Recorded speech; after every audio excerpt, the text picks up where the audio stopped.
बड'लेण्डआव जोंनि जि सरकार दङ बिनि EM/MCLA फोरनि थाखाय थानायनि जायगाया दासिमबो गैयामोन। जि मोनसे केम्पास लुबाय थादों बेवहाय गंनै गंथामसोल' न' दासिम ओंखारदों, नाथाय बेबो मोजां नङा। दा बेखौ नोजोर बोनानै देग्लाय जि जोंनि इनफ्रास्ट्राक्चार ग्रान्ट जों मोननो हादों बेजों EM आरो MCLA नि क्वार्टार एखेलेगे जों लुनो सानदों आरो बियो 1.5 बोसोर बा 2 बोसोरनि गेजेराव कमप्लिट जागोन आरो बेवहाय थानानै जोंनि EM/MCLA बिथांमोना गासैबो रायजो राजाखौबो लोगो हमनो हागोन आरो अफिसियेल खामानिफोरखौबो मावनो हागोन। नैबे केम्पासाव लाइब्रेरिनिफ्राय लानानै स्पर्ट्स एक्टिभिटी गासैखौबो खालामनो हानाय सुबिदाया थागोन। दा नुनो मोनदों जे जोंनि EM/MCLA बिथांमोना न' भारा लानानै थानाङो, गुबुन गुबुन जायगायाव थानाङो, मानसिफ्रा फैनानै लोगो हमनो उसुबिदा जायो, खामानि मावनो उसुबिदा जायो। दा बेनिखायनो नैबे जि केम्पास बेखौ जों जेसेबां हायो थाबैनो लुफुंनानै जोंनि EM/MCLA फ्रा जाहाथे मोजाङैनो खामानि रायजोफोरखौ सिबिनो हायो बे सुबिदाखौ खालामनो नागिरदों।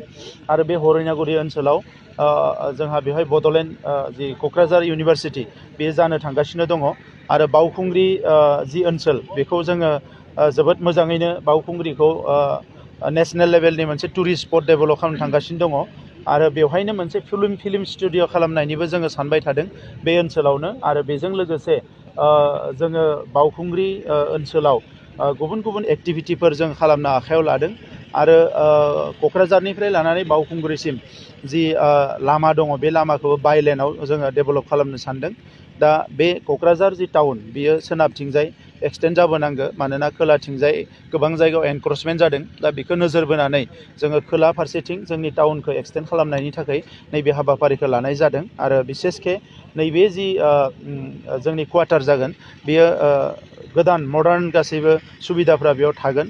बिनि थाखायनो जोङो बेखौ जोबोद मोजाङै खालामदों जाहाथे उनाव फैबाय थानाय समफ्राव जायफोर EM/MCLA बिथांमोना फैगोन खामानि मावनायाव जाहाथे उसुबिदा जाया बेखौ नोजोर बोनानै बिनि डिजाइनखौ खालामनाय जादों। पेकेजफोरखौ जोङो नोजोर होदों। आगोलफ्राव जिफोर पेकेजफोरखौ मोनदोंमोन बेफोरखौ लामा दालां बायदिसिना बानायनानै गोबां खरस खालामदो, बेफोरखौबो नांगौ न' डाउट।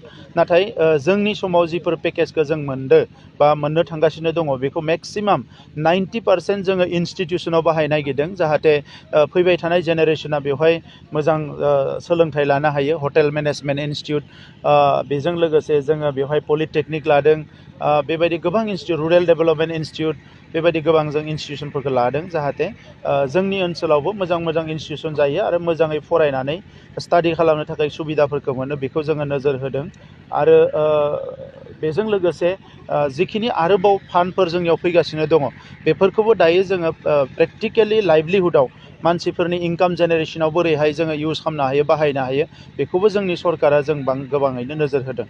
दा दिनैनि समाव आङो जोबोद दुखुजों फोरमायनो सानो जोंनि बयनिबो सिबिजानाय जालाख' होननानै जों जायखौ मिथिगौ, बर' सिनेमानि सासे हिर' बिथां टिकेन्द्रजित नार्जारी बिथांनि जिउ सोलेरा जाहाथे सोरगोआव आलो गोजोनै थायो बिनि थाखाय आं आर'ज गाबदों आरो जोङो सरकारि भाबे बिथांखौ दिनै जों हमेज होगोन आरो बिथांनि न'खरनि फारसेबो आङो गोथौ दुखु मोननाय फोरमायदों। बिथांनि बर' सावथुनाव बर' हारिमुनि बिथिङाव जिखिनि बिहोमा बे अराय सम गोजोर जानानै थागोन आरो तितागुरियाव थानाय जि मोनसे फिसा कालचारेल कमप्लेक्स बेवहाय जोङो बिथांनि मुसुखाखौ गायसनगोन थाबैनो आरो बिथांनि अराय माने इयुननि फैबाय थानाय समाव जाहाथे बिथाङा जोंनि हारिनि सुबुंफोरजों अराय सम गोसोखांजानो हायो बेबायदि मोनसे सुबिदाखौ जोङो खालामनानै दोनगोन।